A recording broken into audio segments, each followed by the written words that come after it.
Imagine this. I'm standing in the doorway of the house I poured my heart into, tears stinging my eyes as my mother-in-law sneers, "You're not welcome here anymore." My world crumbles. But what she didn't know was that those words would ignite a fire in me, leading to a revenge so sweet it turned my pain into power. Stick around because this story of betrayal and triumph will have you cheering by the end. Hi everyone, I'm Sarah, and this is my story. It all started 5 years ago when I was 28 and freshly married to Mark. We met in college. He was the charming guy from a well-off family, and I was the ambitious girl from a modest background, working 2 jobs to put myself through school. I thought I'd hit the jackpot. His family had this gorgeous estate on the outskirts of town, think manicured lawns. A sprawling Victorian house with crystal chandeliers that caught the sunlight like diamonds, and family gatherings that looked straight out of a magazine. But from day one, his mother, Evelyn, made it clear I didn't belong. Evelyn was the queen bee, tall, impeccably dressed in designer pearls, with a smile that never reached her ice blue eyes. She'd glance at me over her teacup during Sunday brunches and say things like, "Sarah, dear, are you sure you understand how we do things here? It's not like your upbringing." Her words were like tiny paper cuts, stinging just enough to hurt, but not enough to bleed openly. Mark would laugh it off, saying, "Mom's just protective," but I felt it in my gut, that twisting knot of inadequacy, like I was an intruder in my own marriage. I tried so hard to fit in. I learned their traditions, hosted dinners where I'd slave over gourmet meals, until my hands ached from chopping and stirring. The kitchen would fill with the aroma of rosemary and garlic, but Evelyn would pick at her plate, murmuring, "It's quaint." Inside, my thoughts raced. Why isn't this enough? What more do I have to prove? My cheeks would burn with humiliation, but I'd swallow it down, forcing a smile that felt like it was cracking my face. Things escalated after our first anniversary. Mark started working later, so he said. I'd wait up, the clock ticking like a bomb in our quiet bedroom, the silk sheets cold beside me. One night, I found lipstick on his collar, a vivid red that wasn't mine. My heart pounded in my ears as I confronted him. He admitted it, an affair with his secretary. The betrayal hit like a freight train. My chest tightened, breaths coming in shallow gasps, as if the air had been sucked from the room. "How could you?" I whispered, tears blurring his guilty face. The divorce was ugly. Evelyn swooped in like a vulture, whispering in Mark's ear, turning the family against me. They painted me as the gold digger, even though I'd contributed to the household bills from my graphic design freelance work. The final blow came during the settlement talks. We were at the estate in the grand living room with its roaring fireplace that did nothing to warm the chill in the air. Evelyn stood there, arms crossed, her voice dripping with venom.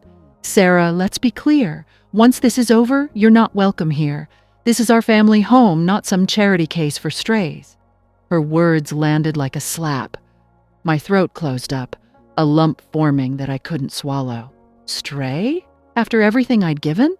My hands trembled as I gripped the armrest, nails digging into the leather. Inside, a storm raged. "Who does she think she is? I've earned my place here." But outwardly, I just nodded, numb, as Mark avoided my eyes. I left that day with nothing but my clothes and a battered sense of self-worth, the gravel crunching under my tires like mocking laughter as I drove away. The months that followed were hell. I crashed on a friend's couch, the lumpy cushions a far cry from the estate's luxury. Sleep evaded me.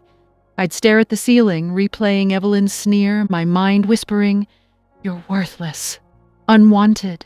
Depression wrapped around me like a heavy blanket, making even simple tasks feel impossible. But one night, scrolling through job listings on my phone, the screen's glow the only light in the dark room, something snapped. Anger bubbled up hot, fierce, replacing the numbness. "No," I thought. "I won't let them define me. I'll show them what a stray can do." That's when the turning point hit. I remembered how I'd always dreamed of starting my own design agency. During the marriage, I'd handled the family's event planning, those lavish parties that Evelyn took credit for. I had the skills. Why not build something of my own? I scraped together savings, took out a small loan that made my stomach churn with fear, and launched Elegant Edges, a boutique event planning firm specializing in high-end gatherings. The early days were grueling, cold calling clients until my voice was hoarse, designing mood boards late into the night, coffee my only companion. Doubt crept in constantly. What if I fail? What if they're right about me? But slowly, it grew. My first big client was a local celebrity. I turned their backyard bash into a fairy tale wonderland. String lights twinkling like stars, the air filled with laughter, and the clink of champagne glasses. Word spread. Within a year, I had a team, an office downtown with windows overlooking the city skyline. Revenue hit 6 figures. I felt alive again, the power surging through me like electricity. This is mine, I'd think, smiling at my reflection in the mirror, no longer seeing a broken woman, but a warrior.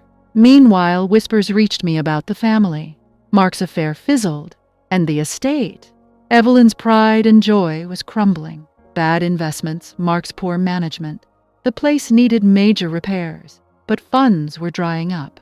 They started hosting fewer events, the once vibrant lawns overgrown, the chandeliers gathering dust. It was poetic, really their empire fading, while mine rose. I planned my revenge meticulously, like one of my events. I kept tabs through mutual friends, waiting for the right moment. It came when I heard they were selling the estate to avoid bankruptcy. My heart raced as I reviewed the listing. That familiar facade now looking tired and defeated. With my business thriving, I had the capital. I contacted the realtor anonymously, my fingers flying over the keyboard, a thrill coursing through me. This is it, I thought. Time for justice. The bid went through. I outmaneuvered other buyers, my offer solid and swift. When the deal closed, I couldn't stop the grin spreading across my face. But the real payoff? I arranged a housewarming, inviting the family under the pretense of a buyer, wanting their input on renovations. Oh, the irony.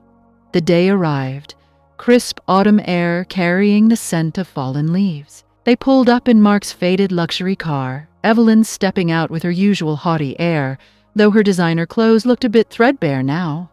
I waited inside in the living room where she'd delivered her cruel words. My pulse thrummed, palms slightly sweaty, but I stood tall, dressed in a sharp power suit that screamed success. As they entered, Evelyn's eyes narrowed. You? What are you doing here? Her voice was sharp, but I caught the flicker of confusion. I smiled calmly, gesturing around. Welcome to my home. I bought it, fair and square. Mark's jaw dropped, his face paling like he'd seen a ghost. Evelyn sputtered, her cheeks flushing red. This is impossible. You can't afford this. You're nothing without us.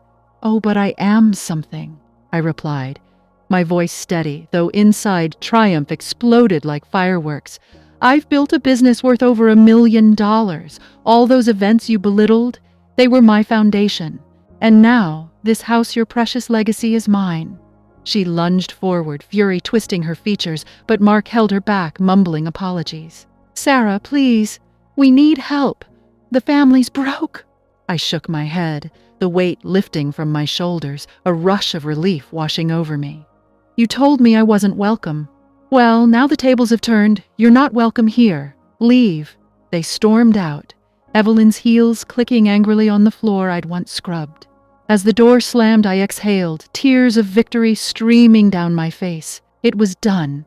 The pain transformed into power. Looking back, this taught me that sometimes the deepest wounds forge the strongest steel. Karma isn't always instant, but when you channel hurt into hustle, justice finds its way. What do you think is revenge best served cold, or with a side of success? Woo! If that story fired you up or gave you those satisfying chills, smash that like button right now and share in the comments. What's the most epic revenge you've pulled off or witnessed? Don't forget to subscribe and turn on notifications for more Reddit tales that hit right in the feels. Thanks for watching. See you in the next one.